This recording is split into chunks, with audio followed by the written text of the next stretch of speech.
capítulo 3, vamos a leer desde el verso 5 al versículo 11. Colosenses capítulo 3, verso 5 al 11. Vamos a dar lectura ahí a la palabra del Señor. Hermanos, hoy quiero decirles, ¿cierto? Como ya lo sabemos, que Cristo es nuestro todo. Amén. Que Cristo es nuestro todo. Dice entonces Colosenses capítulo 3, versos 5 al 11. Gracias, hermanos.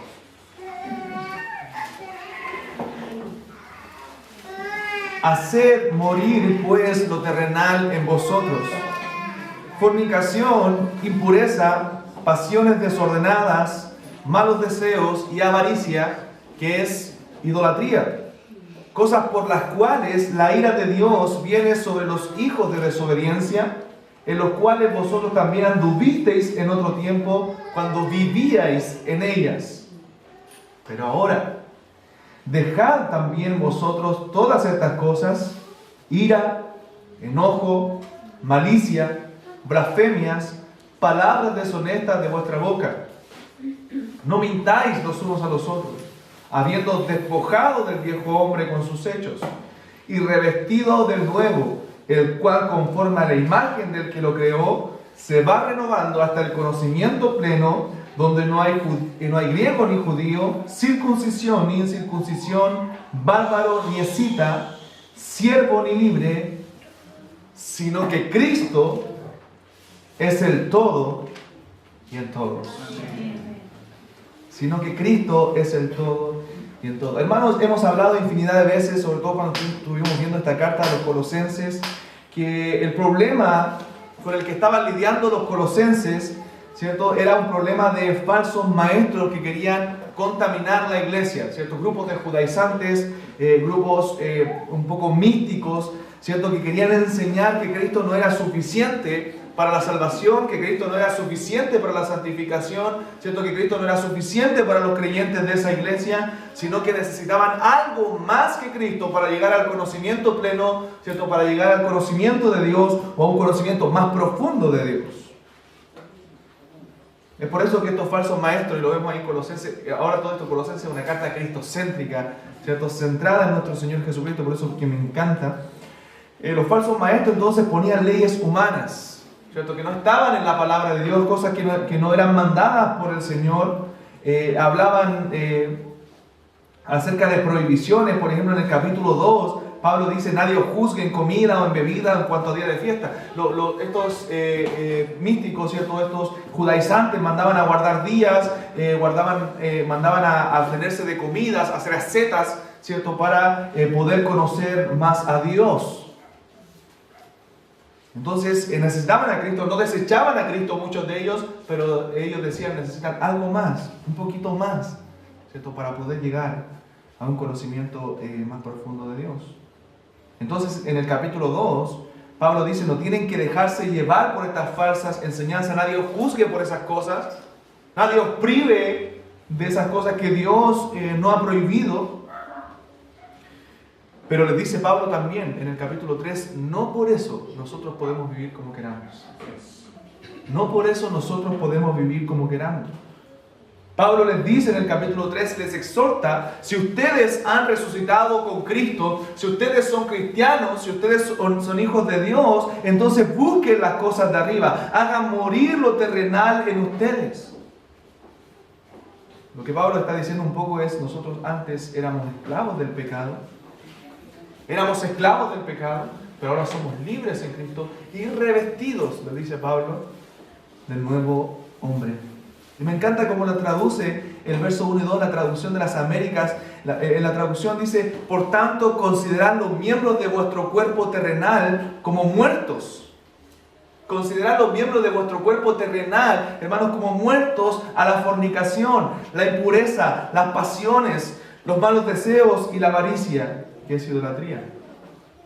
La NBI dice: por tanto, haga morir todo lo que es propio de la naturaleza terrenal: inmoralidad sexual, impureza, bajas pasiones, malos deseos y avaricia, la cual es idolatría.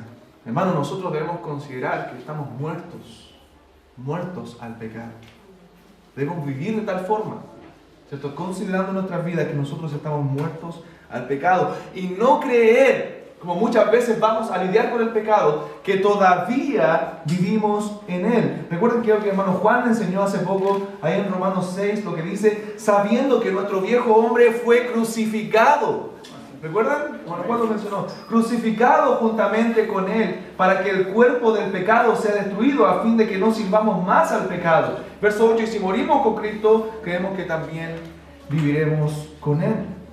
Hermanos, los creyentes debemos recordar cuál es nuestra condición ahora. Y eso le dice Pablo a los colosenses. Ustedes deben recordar quiénes son en Cristo, cuál es su condición, para que ya no sigamos pensando como esclavos. Muchas veces nosotros seguimos pensando como esclavos, siguiendo esclavos a nuestros vicios, siguiendo esclavos a nuestros deseos, siguiendo esclavos en nuestros pecados. Pero dice la Escritura que nosotros ya no somos esclavos. Somos libertados por Cristo. El pecado, hermanos, ya no es nuestro gobernante, pero muchas veces sigue dándonos órdenes como si lo fuera.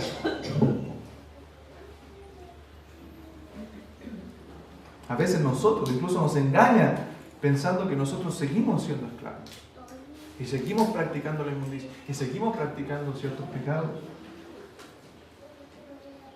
Pero la Escritura dice que debido a nuestra condición en Cristo, ya no estamos sujetos al pecado, ni tampoco debemos obedecerlo. Ya no estamos sujetos. Debemos, hermanos, darle muerte.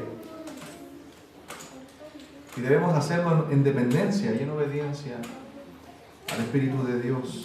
No en nuestras propias fuerzas, obviamente. Nosotros nos fuimos libertados porque nuestra fuerza rompió las cadenas, sino que Cristo venció al pecado, Cristo venció la muerte, Cristo venció al diablo. Y en Él nosotros estamos libres del pecado.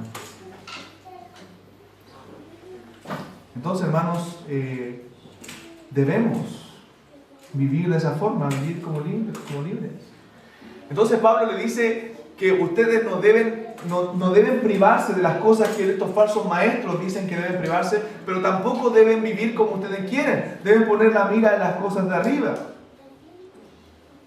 Hoy día muchas veces también hay una presión social sobre nosotros, ¿cierto? Para los cristianos incluso querer vivir como nosotros queramos o hacer lo que nosotros queramos hacer, pero muchas veces el mensaje de afuera es sé tú mismo, ¿cierto? Sé el hombre que está en tu interior, sé tú mismo.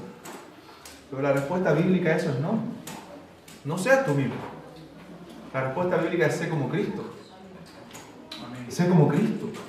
No seas como tú eres. Muchos dicen, no nos podemos ir en contra de lo que somos, debemos aceptarnos como somos. Pero eso no es lo que la Biblia enseña. La Biblia enseña que no debes aceptarte como eres. Debes luchar en contra de eso. Porque tú eres libre hoy de la esclavitud del pecado. Tú no estás esclavo al pecado. Pero muchas veces pareciera, ¿cierto? Y vivimos como si lo fuéramos. Como si lo fuéramos.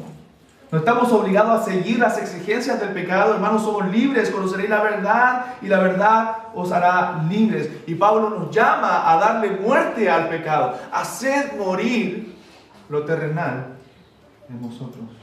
En el verso 6 dice, porque la ira de Dios, por estas cosas, ¿cierto? Viene la ira de Dios sobre los hijos de desobediencia, cosas por las cuales, dice, la ira de Dios viene sobre los que practican tales cosas. Ahora, ¿los creyentes podemos caer en atrocidades? Lamentablemente sí.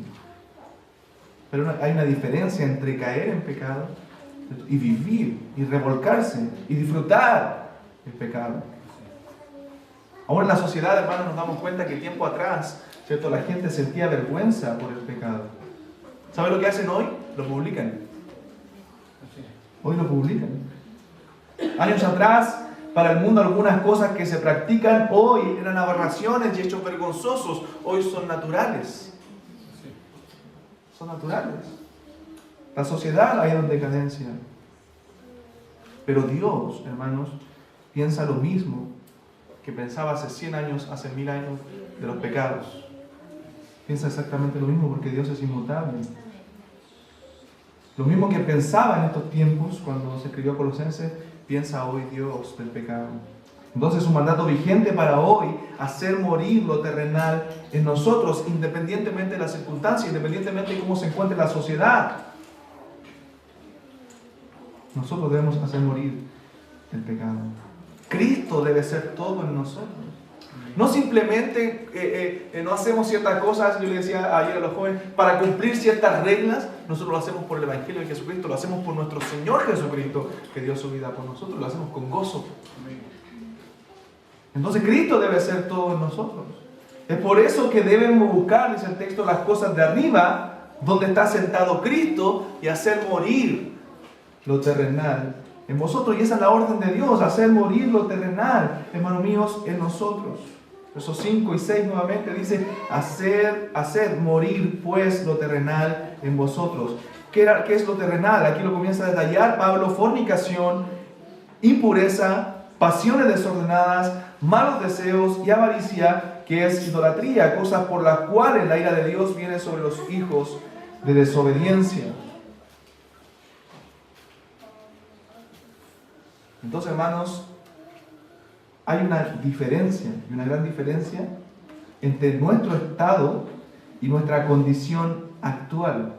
En cuanto a nuestro estado en Cristo, nosotros estamos justificados completamente, con un lugar, dice la Escritura, asegurado en la gloria, sin ningún pecado, ¿cierto? El Señor nos ve como si no tuviéramos pecados en nuestro estado actual. Muertos al antiguo hombre, resucitados con Cristo, sin pecado en Cristo, todas las cosas perdonadas. Pero la condición actual y momentánea es que nosotros aún luchamos. Nosotros luchamos contra el pecado. También nos dice la Escritura que a pesar de que el Señor nos ve de esa forma, nosotros estamos en un proceso de santificación progresiva hasta que Dios nos transforme nuestro cuerpo, ¿cierto? Que no quedó esclavizado al pecado en el momento de la salvación. No quedó esclavizado, pero sí con contaminaciones y deseos terrenales, lamentablemente. Entonces, ¿qué es lo que le dice Pablo a los Colosenses?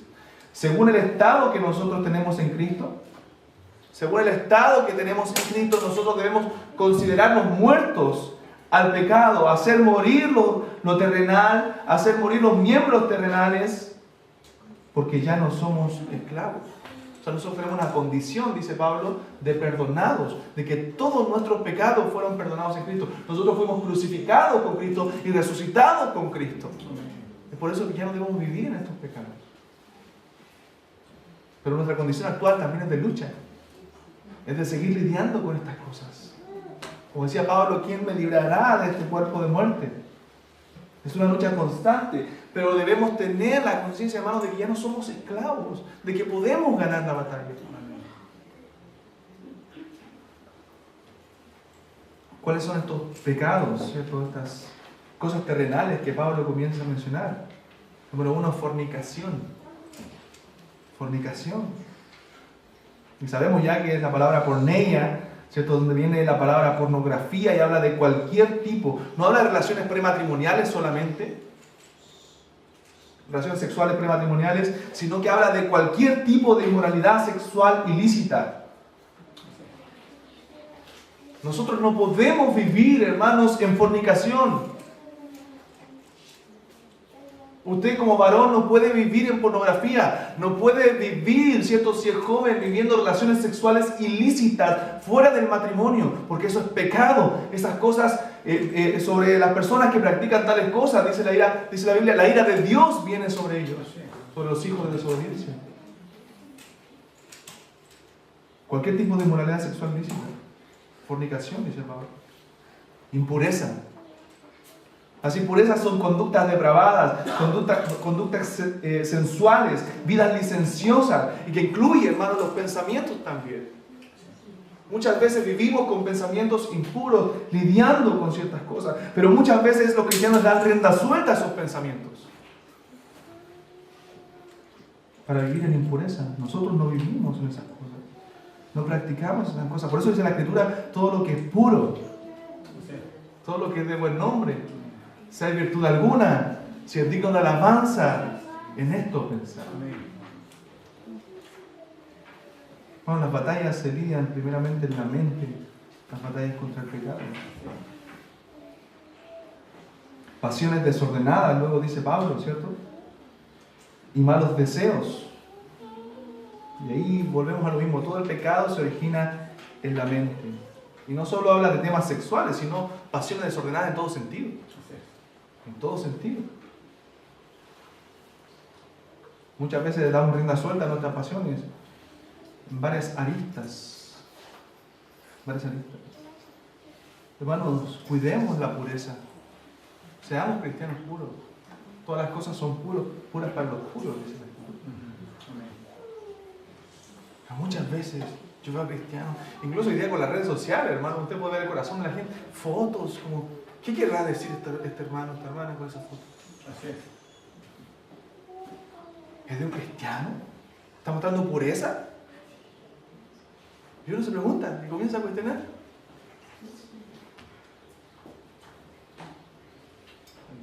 ¿Por qué? ¿Por qué? Hay que tener cuidado, hermanos. Porque muchas veces las fotos hablan lo que está en nuestro corazón. Así es. Lo que está en nuestro corazón. Nuestras frases en redes sociales, en cualquier lugar, hablan lo que está en nuestro corazón. Va saliendo ahí.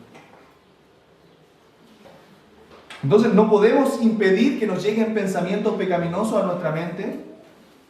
No podemos impedir, son naturales de nuestra propia concupiscencia, pero lo que sí podemos hacer es luchar contra ellos. Podemos impedir darle cabida a esos pensamientos, darle lugar a esas pasiones internas, a esas pasiones desordenadas. Mira lo que dice Santiago, un momento, capítulo 1.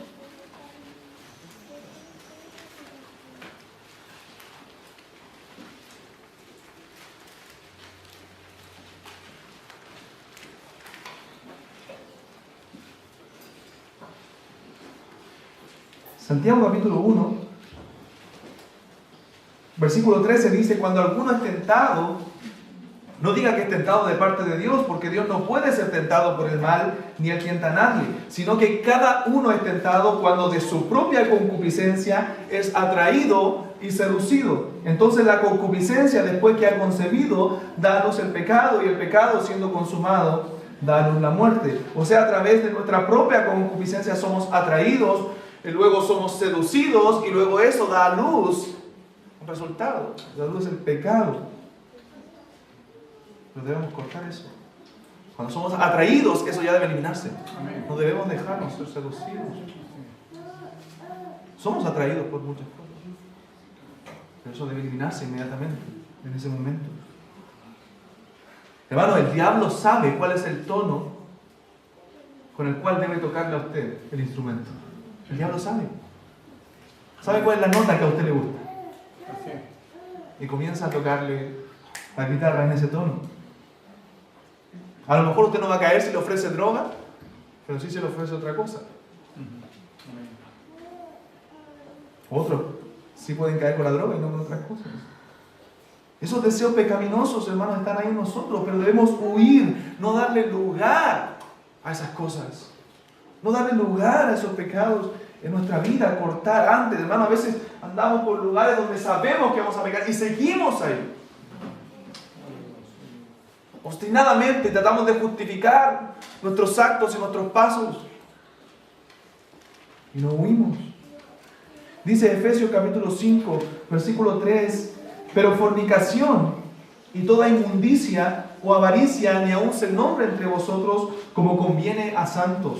Ni palabras deshonestas, ni necedades, ni planerías que no convienen, sino antes bien acciones de gracias. Porque sabemos esto, que ningún fornicario, o inmundo, o avaro, que es idólatra, tiene herencia en el reino de Cristo y de Dios. Nadie os engañe con palabras vanas, porque por estas cosas viene la ira de Dios sobre los hijos de desobediencia. No seáis pues partícipes con ellos, porque en otro tiempo erais tinieblas, mas ahora sois luz en el Señor. Andad como hijos de luz. Amén.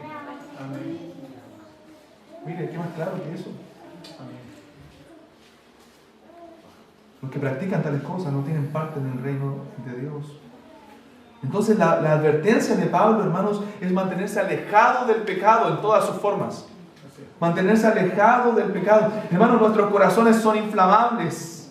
Amén. No es posible pasar cerca del fuego y no quemarnos. No es posible pasar cerca del fuego y no quemarnos. Pero a veces somos tan ingenuos. Somos tan ingenuos con nosotros mismos. Somos tan ingenuos con nuestros hijos. Es imposible pasar por el fuego y no quemarse. Debemos huir. Pablo le decía a Timoteo, huye de las pasiones juveniles, huye. Y sigue la justicia, la fe y el amor y la paz con los que de corazón limpio invocan al Señor. José huyó cuando la mujer lo estaba tentando ahí, ¿cierto? La esposa de Potifar. Él salió corriendo. No importa cuánto conoce de la Biblia, no importa que tú digas, no, yo creo que estoy firme, yo sé lo que la Biblia dice, puedo estar ahí, no importa si eres pastor, no importa si eres líder, no importa si eres mujer. A veces las mujeres se dan licencia, no es que tú eres hombre, por eso piensa eso, yo no soy inmune a eso. No, hermano, menos hoy día. La única técnica que sirve es huir, salir corriendo. Y tomemos en serio esa advertencia. Tomemos el peso, hermano, al pecado. Pecar es ofender al Dios Santo. Ofender al Dios que nos rescató, que nos salvó. Al Cristo que murió por nosotros. Es apagar al Espíritu. Contristar al Espíritu. Entonces, cuidado con lo que nos permitimos en la vida. Los cristianos debemos alejarnos de la inmoralidad. Varones, cuidado con lo que ustedes miran, cuidado con lo que miramos. Hoy día hay tanto acceso en todo lugar, a través de los celulares, a través de la computación, del internet, tanto acceso. Hermano, cuando tú estás a solas, es donde se prueba tu integridad. Es donde se prueba si eres o no eres. Ahí cuando estás solo y solo Dios te está viendo. Ahí es cuando se prueba si tú temes a Dios. Realmente. Tomemos en serio las advertencias. El problema no está en la televisión, no está en la internet, sino en cómo lo manejamos, cómo dejamos a nuestros hijos hacerlo. David no supo qué decir, hermano, no supo decir no en un punto cuando estuvo frente a una mujer, cuando la vio ahí desnuda, pero una mujer casada, no era su mujer, y lo dominó de tal forma que se convirtió en un adúltero, en un asesino, producto de su pecado. Y usted y yo no estamos exentos. No estamos exentos de cometer esas atrocidades. Por eso muchas veces vamos al campo de batalla contra el pecado, asumiendo que ya estamos perdidos, asumiendo que vamos a pecar, asumiendo que perderemos. Pero hermanos, es por eso que es importante, y lo hemos recalcado en muchas predicaciones, recordar y vivir el Evangelio, recordar que Cristo murió en la cruz para hacernos libres del pecado, para que el pecado ya no tenga más dominio sobre nosotros. Cristo venció en la cruz, hermanos. Venció. Para que usted no sea un esclavo del pecado, para que usted ya no viva como antes vivíamos. Y luego menciona también Pablo aquí y avaricia, que es idolatría. La avaricia es idolatría, la codicia es idolatría. Es el pecado que subyace de todo pecado. El dinero, el amor al dinero, el querer poseer, hermano, el poner en mi corazón ese Dios. Dios es un Dios ajeno. Amén. La avaricia es un Dios ajeno. Muchas veces tenemos muchos dioses ajenos, no solo la avaricia. Muchas cosas que están ocupando hoy día el lugar de Dios en nuestra vida. Ya no está la idolatría que se vivía en los tiempos de los colosenses, ¿cierto? El imperio romano, ¿cierto? Y aún los griegos eran idólatras. Tenían muchos dioses. Usted dice, ¿cómo pueden adorar una imagen? ¿Cómo pueden inclinarse ante esto? Pero muchas veces tenemos también dioses falsos en nuestro corazón. Pero muchas veces son cosas, son personas, son cosas creadas, y no el Dios verdadero. Ninguna de esas cosas, hermanos, puede darnos solo lo que Dios nos puede dar. No se rebaje a tener como Dios cosas creadas. Leía un post muy lindo en Facebook de un pastor de Santiago, el pastor Esteban, que decía: tantos cristianos hoy día conformes con tan poco. Casas, autos, dinero. Hermano, es tan poco comparado con Cristo. Amén. Amén. Tan poco comparado con el Señor. Nos pongamos esas cosas como Dios. Amén. La avaricia es idolatría. Y que no deben ni aún nombrarse entre nosotros, cosas por las cuales la ira de Dios viene sobre los hijos de desobediencia, versículo 7, en las cuales vosotros también anduvisteis en otro tiempo cuando vivíais en ellas. Amén. Entonces, estos hijos de desobediencia obviamente no son creyentes, son personas que no son salvos. Y nosotros fuimos en otro tiempo hijos de desobediencia. En otro tiempo vivíamos en estas cosas. Y estas cosas no deben ni aún nombrarse, como dice el otro pasaje, entre cristianos. Un creyente tiene una nueva vida. Si alguno está en Cristo, nueva criatura es, las cosas viejas pasaron. Y aquí todas son hechas nuevas. Ya no vivimos la vida pasada, sino que nos avergonzamos de la vida pasada. Si usted recuerda el pasado, nos debe dar alegría, debe darle tristeza. Y debe avergonzarse de haber vivido esas cosas. Y debe dar gloria a Dios. A veces es bueno recordarlo, pero para recordar de dónde Dios nos sacó. No para decir, oh, mira, yo era así. Y mostrar las medallas. No, hermano, son basura, digo Pablo. Esas cosas que eran para mi ganancia, hoy las tengo por basura, por amor a Cristo. Pero el verso 8, note eso, comienza a dar una lista de cosas que sí pueden estar presentes en un creyente y que igualmente nosotros debemos desechar y que probablemente las veamos a diario en nosotros, estas cosas. Verso 8. Si son creyentes, dejad también vosotros todas estas cosas. ¿Cuáles? Ira, enojo, malicia, blasfemias, palabras deshonestas de vuestra boca. No mintáis los unos a los otros, habiendo despojado del viejo hombre con sus hechos y revestidos del nuevo, el cual conforme a la imagen del que lo creó, se va renovando hasta el conocimiento de Él. Comienza con ira. La ira es un resentimiento interno, es una amargura silenciosa que arde en los corazones cuando nos sentimos agraviados. ¿Ha sentido usted ira en contra de alguien? ¿O de algo por una situación? Nos sentimos agraviados y eso que arde en lo profundo de nuestro corazón, hermano, esa amargura silenciosa que está ahí. Y a veces por malentender situaciones. A veces nos armamos novelas en la cabeza de que mucha gente está maquinando en contra de nosotros, ¿cierto? Y son, como decimos, películas, rollos. Pensamos cosas que no son. Pero dice la Biblia, quítense de nosotros esa ira.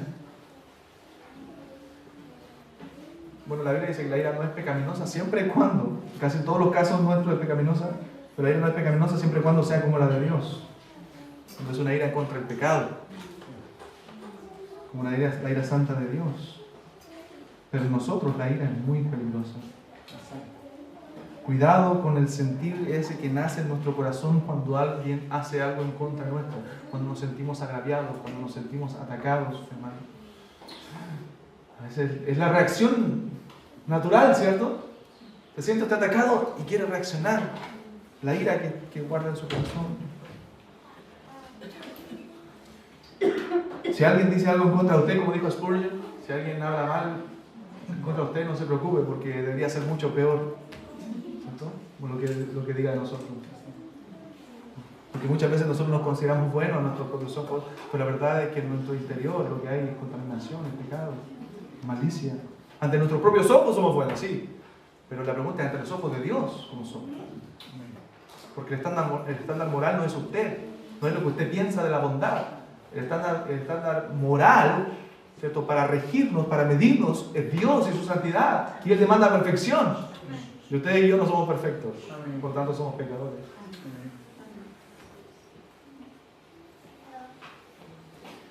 Entonces la Biblia dice, no deis lugar al diablo.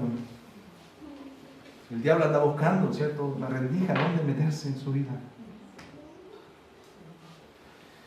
Y Él quiere envenenar nuestro corazón. Amén. Entonces dice la Biblia, airaos, pero no pequéis, no se ponga el sol sobre vuestro enojo. ¿Qué más dice? Ira, enojo. ¿No te hace una diferencia aquí entre la ira y el enojo? El enojo yo creo que es una ira, y lo que quiere decir el texto aquí es una ira que explota, como un volcán donde fluye la lava. ¿Cierto? Esa ira ya explotada, ¿cierto? Es el enojo. Y muchas veces nos damos la licencia, ¿cierto?, de enojarnos desmedidamente. De enojarnos desmedidamente. Y ahí nacen muchas otras cosas. Explota ese volcán, ¿cierto? Y nace la malicia, deseos de mal hacia otros. Lo que sigue detallando Pablo: malicia, ¿cierto? Deseos de venganza a través de insultos, daño físico, malos pensamientos, palabras deshonestas, lenguaje a veces repulsivo en contra de otras personas. Incluso algunos llegan hasta la obscenidad, hasta las malas palabras.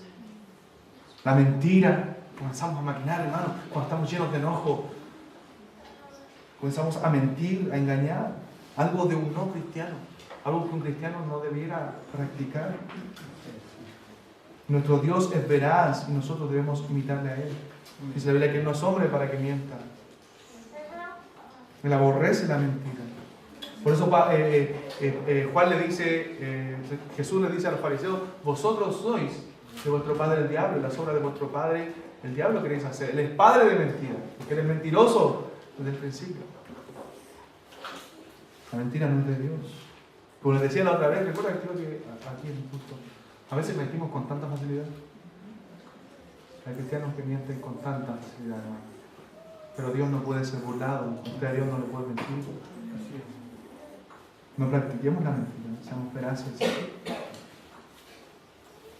De hecho, dice Apocalipsis 21 que los mentirosos no entrarán en el reino de los cielos. Ahora, ¿cuál es el antídoto a todos estos pecados? ¿Seguir un conjunto de reglas? ¿Seguir un conjunto de leyes? No, el antídoto para el pecado, hermanos, es el Evangelio de Jesucristo. El Evangelio, descansando en el Evangelio, viviendo el Evangelio, en la obra de Cristo en la cruz, es que podremos luchar contra el pecado eficazmente.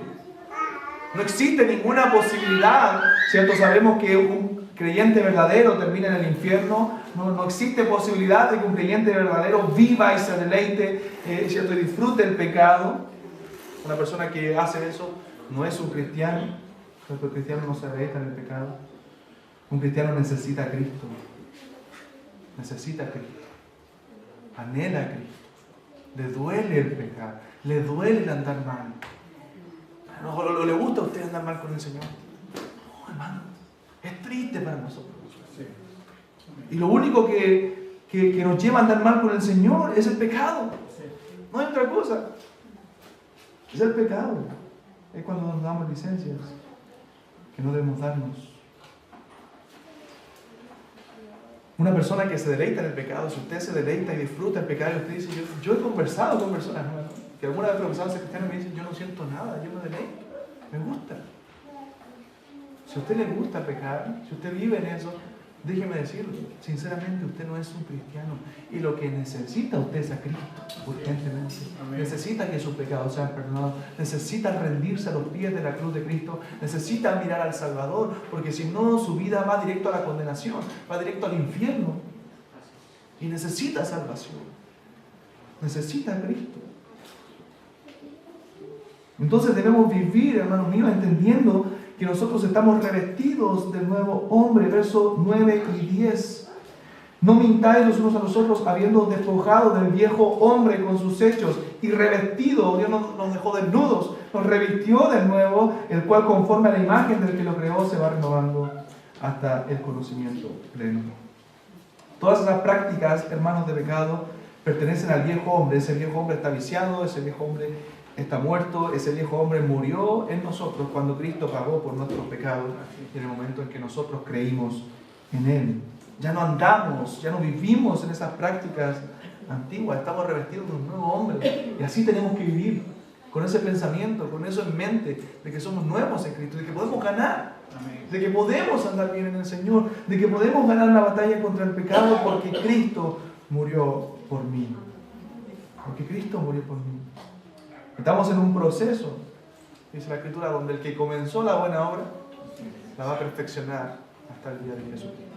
Y en eso nos gozamos. sabiendo que un día que esta lucha se acabará, que ya no habrá más lucha contra el pecado. ¿No? Es una promesa, es algo que está sellado por Cristo. Amén. Lo selló hace más de 2000 años atrás, de que ya no lucharemos contra el pecado. Y por último, en el versículo 10 y 11 dice: y revestido de nuevo, el cual conforma la imagen del que lo creó, se va renovando hasta el conocimiento pleno, donde no hay griego ni judío, circuncisión ni circuncisión, bárbaro ni escita, siervo ni libre, sino que Cristo, hermanos, Cristo y solo Cristo es el todo y el todo. Todo lo que está diciendo Pablo, todos los creyentes, sea quien sea, somos iguales ante Dios. No hay diferencia porque Cristo es el todo y en todos. Amén. Cristo es el todo y en todo. No hay diferencia si usted es chino, si usted es judío, ¿cierto? Si usted es palestino. Si usted ha mirado a Cristo, ha mirado su cruz, ha mirado la salvación, entonces usted es uno con la iglesia en Cristo. Todo, ¿cierto? Todos somos uno en Él. Él es todo y en todos. Porque todo fue creado para su gloria. Nosotros fuimos hechos para su gloria, para que Él sea todo para nosotros y nosotros pudiésemos vivir para Él, haciendo morir lo terrenal en nosotros. Todo aquello que nos impide estar cerca de Él, ¿cierto? Lo saquemos de nuestra vida para vivir para su gloria. Gloria al Cordero de Dios, porque Él es el todo, ¿cierto? Dice la Escritura, y en todos. Hermano, Cristo es nuestro Rey. Cristo lo es todo para nosotros. Sin Él no hay salvación. Sin Él no hay cristianismo. Él vino para darnos vida. Él vino para vencer por nosotros, para vivir lo que nosotros no vivimos, para ganar las batallas que nosotros no ganamos y para morir en nuestro lugar en la cruz, para andar en victoria, no para que andemos derrotados por la vida, sino para andar en victoria. Yo les quiero repetir unas palabras tan grandes, tan maravillosas que recordé esta mañana y quise tomarlas de otro sermón que yo prediqué antes, acerca que, bueno, Sugel Michelet las repite, pero las dijo un hombre llamado el Dr. Lodrich, en una oración espontánea, en un momento que le pidieron orar, hablando maravillosamente de Jesús. Yo sé que las recuerdan, pero quiero volver a recordarse, hermano, porque es maravilloso. Él dijo, hablando de Jesús como su rey, dice: la Biblia dice que mi rey es el rey de los judíos. Él es el rey de Israel.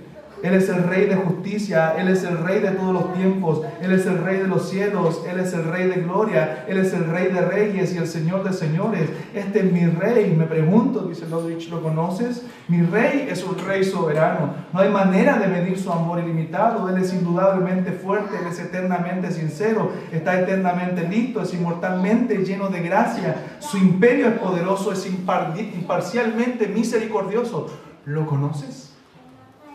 Él es el fenómeno más grande que ha atravesado el horizonte de este mundo. Él es el Hijo del Dios viviente. Él es el Salvador de los pecadores. Es la piedra del centro de la civilización. Él es inigualable, es imprescindible, es la idea más elevada de la literatura. Es la más alta persona de la filosofía. Él es la doctrina fundamental de la verdadera teología. Él es el único cualificado para ser suficiente Salvador. Me pregunto, ¿lo conoces? Él suple de fortaleza a los débiles. Está disponible para los tentados y los cansados. Él simpatiza y salva, Él fortalece y sostiene, Él guarda y guía, Él sana a los enfermos, Él limpia a los leprosos, Él perdona a los pecadores, Él libra a los endeudados, Él liberta a los cautivos, Él defiende a los débiles, Él bendice a los jóvenes, Él sirve a los desafortunados, Él guarda a los ancianos, Él recompensa a los diligentes, Él embellece a los humildes. ¿Lo conoce? Bueno, dice él, su vida es inigualable, su bondad es ilimitada, su misericordia es para siempre, su amor nunca cambia, su palabra es suficiente, su gracia es suficiente, su reino es justo y verdadero, su yugo es fácil y ligera su carga. Bueno, quisiera describírtelo, pero es indescriptible, es incomprensible, es invencible, es irresistible. No lo puedes sacar de tu mente, no te lo puedes quitar de tus manos, no puedes vivir más que él y no puedes vivir sin él. Los fariseos no lo soportaban y se dieron cuenta de que no podían pararlo. Pilato no pudo encontrar ninguna falta en él, Herodes no pudo matarlo, la muerte no pudo con él, hermanos, y la tumba no lo pudo sostener. Este es mi rey. Este es mi rey. Ese es nuestro Señor Jesucristo y Él lo llena todo y en todos. Todo y en todos. ¿Es Jesús tu rey? ¿Lo conoces? Él sostiene nuestra vida, hermanos. Él es el centro del mundo, el centro del universo. No somos nosotros. No viva preocupado de usted, no es usted el centro. Cristo es el centro. Amén. Oremos.